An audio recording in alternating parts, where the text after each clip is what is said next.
Donc Christian Barizien, je suis médecin directeur collecte et production à l'établissement français du sang de Bourgogne-Franche-Comté et responsable du prélèvement, de l'organisation du prélèvement sur la région Bourgogne-Franche-Comté. Donc le don de sang en France est organisé par l'établissement français du sang, l'établissement qui a le monopole sur cette activité et qui propose des séances de prélèvement dans ses maisons du don ou en collecte mobile sur l'ensemble du territoire.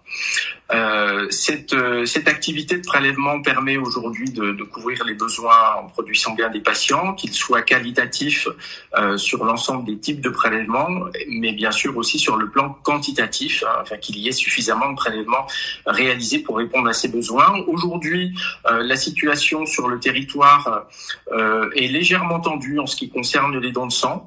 On vient de passer la période des fêtes de fin d'année avec les vacances qui a pour conséquence un petit peu moins de prélèvements, moins de séances de prélèvements organisées, mais aussi une disponibilité des citoyens qui est moindre pour se rendre au don de sang.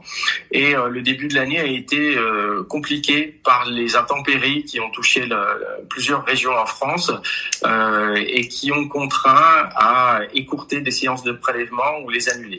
Ce qui fait qu'aujourd'hui, en termes de besoins en don de sang, on est légèrement sous tension. On réussit néanmoins à répondre aux besoins des patients, mais on invite tous les citoyens qui souhaitent se mobiliser sur le don de sang de ne pas attendre et de venir nous rencontrer. En ce qui concerne un autre type de don, le don de plasma, nous sommes en recherche et en attente d'une augmentation considérable des prélèvements pour les mois et années à venir, afin de répondre là aussi à la demande des patients en médicaments dérivés du plasma, pour laquelle la France n'est aujourd'hui pas autosuffisante et dépend de l'importation de médicaments fabriqués avec du plasma qui est prélevé dans des pays étrangers. Donc le souhait est de pouvoir augmenter de manière importante ces prélèvements de plasma dans les années à venir, et l'établissement français du sang adapte son offre de collecte en maison du don pour accueillir des donneurs de plasma en nombre plus important. Le don de plasma, il est lié à la fabrication de médicaments dérivés du plasma, donc qui sont en très forte augmentation d'utilisation, notamment une classe de médicaments qui s'appelle les immunoglobulines, pour laquelle nous ne sommes pas autosuffisants.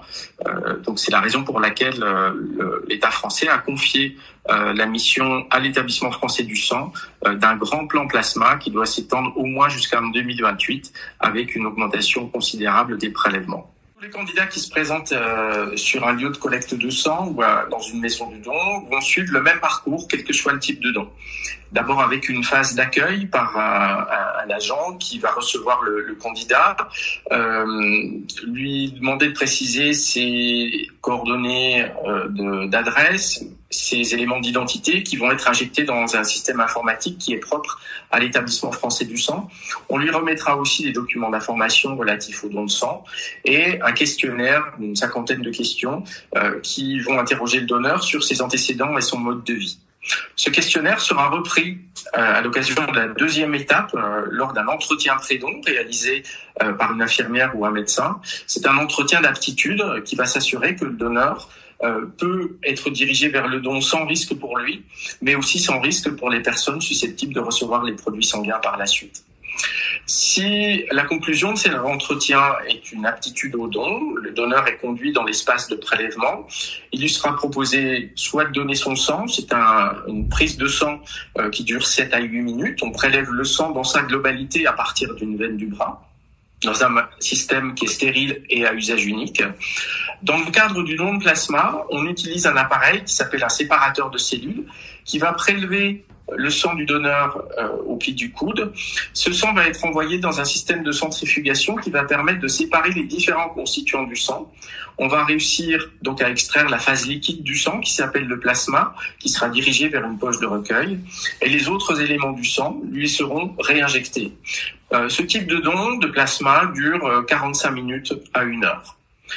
Après l'étape de prélèvement, le donneur est conduit dans un espace de repos où il lui sera servi une collation et de quoi se réhydrater, et il fera l'objet d'une surveillance d'une vingtaine de minutes après le don, ce qui permet de s'assurer que le don est bien toléré avant le départ du donneur. Au total, il faut donc compter une disponibilité d'environ 45 minutes à 1 heure pour un don de sang et environ 1h30 pour un don de plasma. Alors, on dit de manière assez générale qu'il y a environ 500 000 patients qui reçoivent des transfusions chaque année. Ces transfusions sont bien sûr indispensables et rien ne peut les remplacer. Il n'existe pas de substitut artificiel aux composants du sang. Ces personnes transfusées reçoivent soit des globules rouges, soit du plasma, soit des plaquettes. Et à côté de ces 500 000 personnes transfusées, on en compte aussi aux environs de 500 000 qui reçoivent des médicaments dérivés du plasma. Ces médicaments pour lesquels il y a une très forte augmentation d'utilisation en raison des progrès de la médecine qui conduit à poser des nouvelles indications. Et ce sont des traitements que ces patients doivent recevoir à vie. Et plus on avance dans le temps, plus l'espérance de vie augmente. On vit mieux, en meilleure santé et mieux pris en charge médicalement, ce qui contribue là aussi à augmenter ses besoins en médicaments dérivés du plasma. Donc au total, c'est à peu près 1 million de personnes qui reçoivent chaque année les éléments issus de la générosité des donneurs. Alors c'est très simple, il suffit de consulter le site internet du don du sang ou de télécharger l'application Don de sang. À partir de ces outils, on va pouvoir trouver dans un module de géolocalisation toutes les collectes mobiles qui sont organisées où il est possible de donner son sang, mais aussi toutes les maisons du don qui sont prêtes à accueillir les candidats au don pour des dons de sang, des dons de plasma ou des dons de plaquettes. Et avec ces lieux, bien sûr, sont visibles les horaires d'ouverture, les horaires d'accueil des donneurs. Ce système permet aussi de réaliser un quiz d'éligibilité, ce qui permet en amont de son déplacement de s'assurer que on remplit les éléments d'aptitude les plus importants pour pouvoir donner son sang ou son plasma, ce qui évite de se déplacer pour rien. Et à partir du moment où le quiz est validé, on accède à une plateforme qui permet de se positionner sur un rendez-vous. Il est important de savoir que pour venir faire un don, il ne faut pas venir à jeun. Il faut être bien hydraté, avoir pris la précaution de manger avant de venir, et il est indispensable d'être muni d'une pièce d'identité.